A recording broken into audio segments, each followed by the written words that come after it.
Assalamualaikum. Sampurasun, alo mamang. Kumaha damang? Alhamdulillah ari sehat mah. Alo, ayeuna mamang rek maturan hidup diajar ngeunaan dongeng.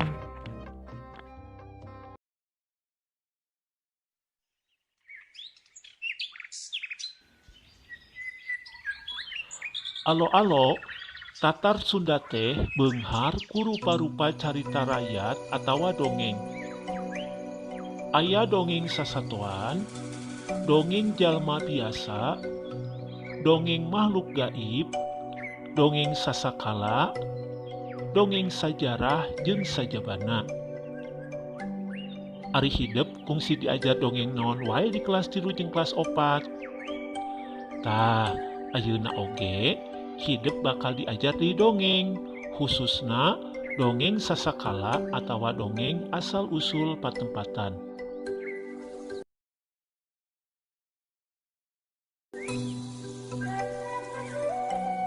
Alo, dongeng teh carita anu ukuranana pondok.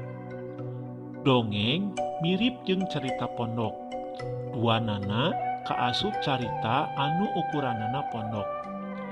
Bedana teh dina dongeng mah sok aya unsur nu pamohalan atawa teu asup akal.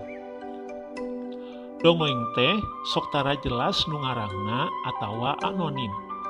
Sumebarna dongeng teh tatalepa secara lisan ti kolot ka anakna atawa ti aki ka incuna.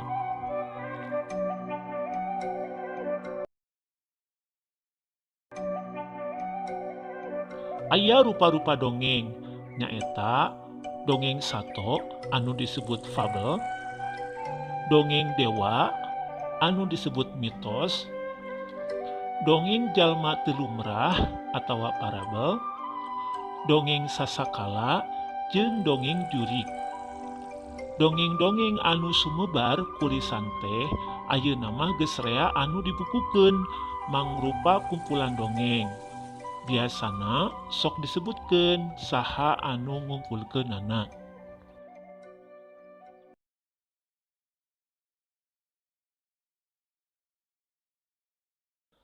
Tah alo, ayeuna mamang rek ngadongeng. Judulna Sasakala Situ Bagendit. Zaman baheula aya awewe anu kacida beungharna. Imahna sigrong, sawahna lega, ceuk paribasa teh mah raja kayana teh pru di juru pro dipanto, ngalayah di tengah imah teh lain bohong. Tapi hanjakal manehna teh boga sifat kikir tur meditna teu katulungan. Tara daek tulung kanu butuh, nalang kanu susah. Sakalieun nginjemkeun duit ge, waktuna mayar teh kudu make leuwihna. Nu matak ku urang lembur mah eta aweweh teh katelah Nyi Endit.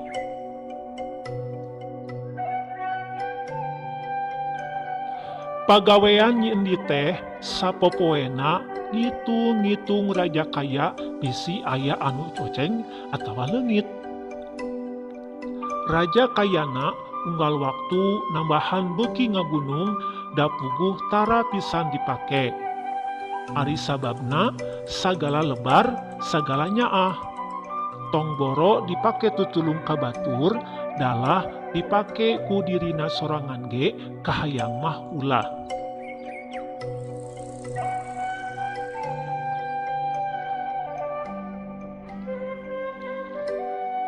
Hiji mangsa waktu manehna keur ngadaweung di tepas, datang aki-aki kundang iteuk.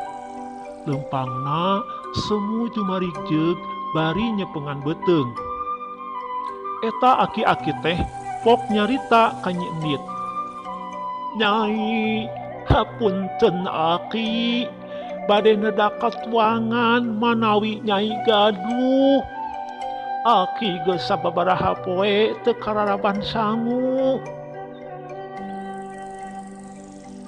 Ngadenge lumengisna aki-aki, Keur Nyi Endit mah lain matak timbul rasa karunya, tapi kala malik ambek.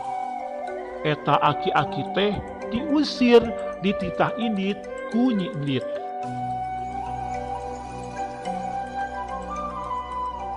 Isukna eta aki-aki teh geus jol deui bari ngelingan Nyi Endit sangkan hirup teh kudu daek tutulung kanu butuh tatalang kanu susah.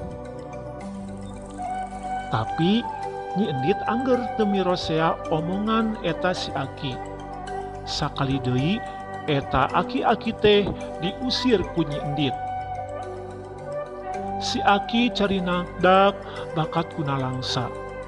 Bari ngaleos, cep si aki teh nancepkeun iteukna di buruan imah Nyi Endit tuluy muru Indit teuing ka mana. Ningali kalakuan si aki, Nyi Endit ambek kacida.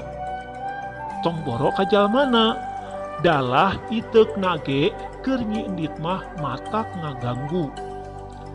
Ngan gap wae eta iteuk teh dicekel tuluy dicabut.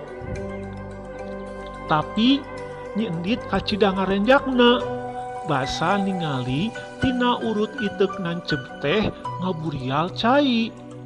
Asalna mah cai teh ngaburialna leutik, tapi lila-lila mah cai teh ngaburialna gede pisan sarta ngaburialna teu eureun-eureun. Nyi Endit undur-unduran bakating kuruwas jeung sieun.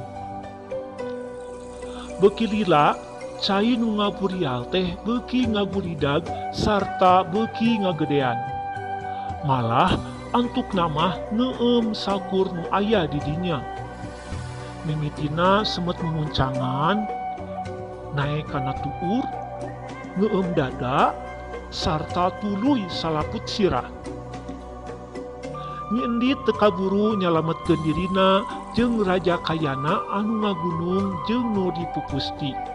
Kabeh kakeueum teu bisa disalametkeun.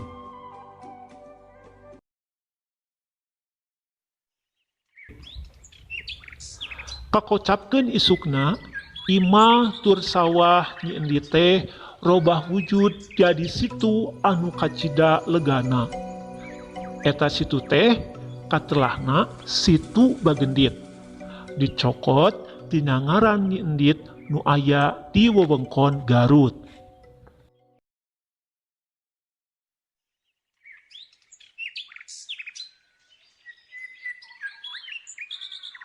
Tah, kitu geuningan lo dongeng ngeunaan sasakala Situ Bagendit teh. Alhamdulillah rengse geuning lo diajar jeung mamang teh. Mugia naon anu dipedar ku mamang aya pulunganeunana keur hidep. Premios nya lo. Assalamualaikum warahmatullahi wabarakatuh.